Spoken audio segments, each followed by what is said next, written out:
नमस्कार and welcome to teaching mantra. Previous video में micro teaching skill of introduction that is सूक्ष्म शिक्षण के प्रस्तावना कौशल और उसके कंपोनेंट्स के बारे में विस्तार पूर्वक समझाया था और आज हम मैथ्स की प्रस्तावना कौशल की सूक्ष्म पाठ योजना बनाना सीखेंगे।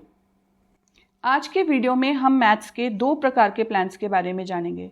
पहला, जब आपको अपना प्रकरण प्रदर्शन विधि द्वारा इंट्रोड्यूस करना हो, और दूसरा, जब आप अपने छात्रों के पूर्व ज्ञान के आधार पर प्रश्न पूछकर अपने टॉपिक को इंट्रोड्यूस करेंगे।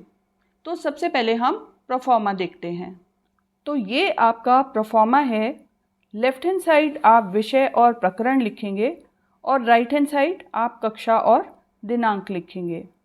आप समय और अवधि भी लिख सकते हैं अगर आपके सुपरवाइजर्स आपको कहते हैं। प्रस्तावना में छात्र अध्यापक क्रियाएं एक कॉलम में और छात्र क्रियाएं दूसरे कॉलम में लिखेंगे।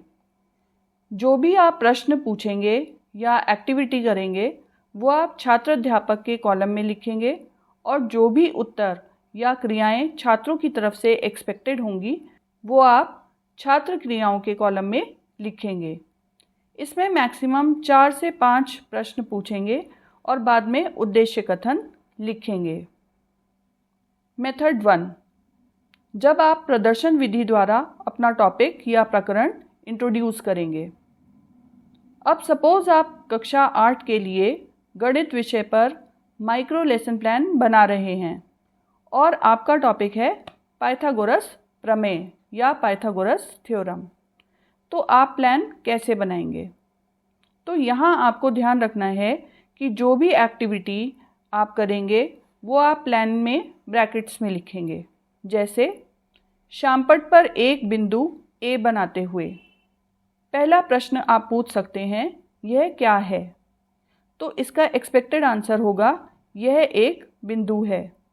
अब ब्रैकेट्स में लिखेंगे शामपट पर एक और बिंदु बी बनाते हुए।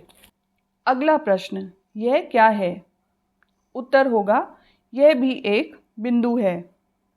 ब्रैकेट्स में लिखेंगे बिंदु ए और बी को जोड़ते हुए। प्रश्न होगा यह क्या है? उत्तर होगा यह एक रेखा है ए बी। ब्रैकेट्स में लिखेंगे एक सीधी रेखा बी से सी तक बनाते हुए। प्रश्न होगा यह कौन सा कोण है? उत्तर होगा यह एक समकोण है 90 डिग्री। ब्रैकेट्स में लिखेंगे ए से सी की ओर रेखा बनाते हुए। प्रश्न होगा यह कौन सी आकृति है? उत्तर होगा यह समकोण त्रिभुज है। अगला प्रश्न, पाइथागोरस थ्योरम या पाइथागोरस प्रमेय क्या है?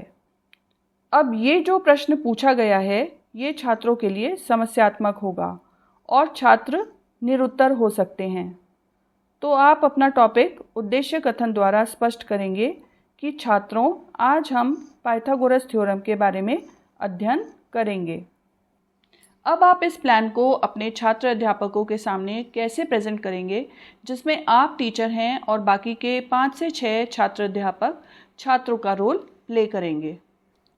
प्रेजेंटेशन देने से पहले अब एक चीज़ पर आपको ध्यान देना है कि सबसे पहले ब्लैक बोर्ड पर आपको कुछ मेन एंट्रीज लिखनी होंगी जो कि इस प्रकार से हैं।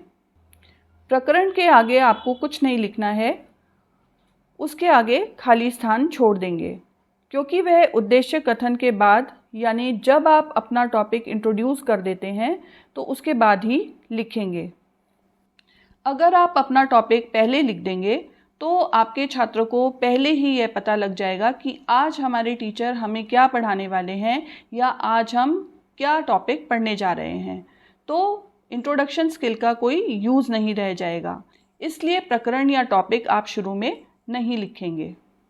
अब आप प्रश्न पूछेंगे और छात्र आपको उत्तर देंगे। ब्लैक बोर्ड पर एक बिंदु बनाते हुए आप पूछेंगे यह क्या है? छात्र उत्तर देंगे मैम यह एक बिंदु है। ब्लैक बोर्ड पर एक और बिंदु बनाते हुए आप पूछेंगे यह क्या है? मैम यह भी एक बिंदु है। ठीक है, यदि हम बिंदु ए और बी को जोड़ देते हैं तो यह क्या है? छात्र उत्तर देंगे, यह एक रेखा है AB। B से C तक अगर सीधी रेखा बना दी जाए तो यह कौन सा कोण है? मैम, यह समकोण है 90 डिग्री। यदि हम A से C को जोड़ देते हैं तो यह कौन सी आकृति बन जाती है? मैम, यह समकोण त्रिभुज है। बिल्कुल सही। पाइथागोरस प्रमेय या पाइथागोरस थ्योरम क्या है?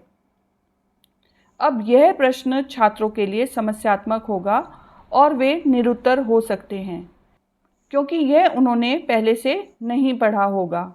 अगर आपको उनसे कोई उत्तर नहीं मिलता तो आप पहले उत्तर देंगे कि पाइथागोरस प्रमेय समकोण त्रिभुज की 3 भुजाओं के बीच संबंध को परिभाषित करता है और आज हम पाइथागोरस प्रमेय या पाइथागोरस थ्योरम के बारे में अध्ययन करेंगे।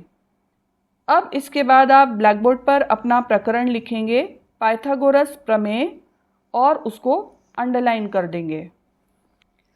अब जब आप 4 से 5 मिनट में यह प्रस्तावना कौशल का कार्य कर देंगे तो आपके सुपरवाइजर्स आपको प्रस्तावना कौशल के कंपोनेंट्स यानी कि घटकों के अकॉर्डिंग आपको रेटिंग देंगे और रिमार्क्स देंगे। उदाहरण के तौर पर इस प्रकार से। अब आप अपनी रेटिंग और रिमार्क्स को देखकर अपने लेसन प्लान में सुधार करेंगे और उसे दोबारा से बनाकर दोबारा से पढ़ाएंगे।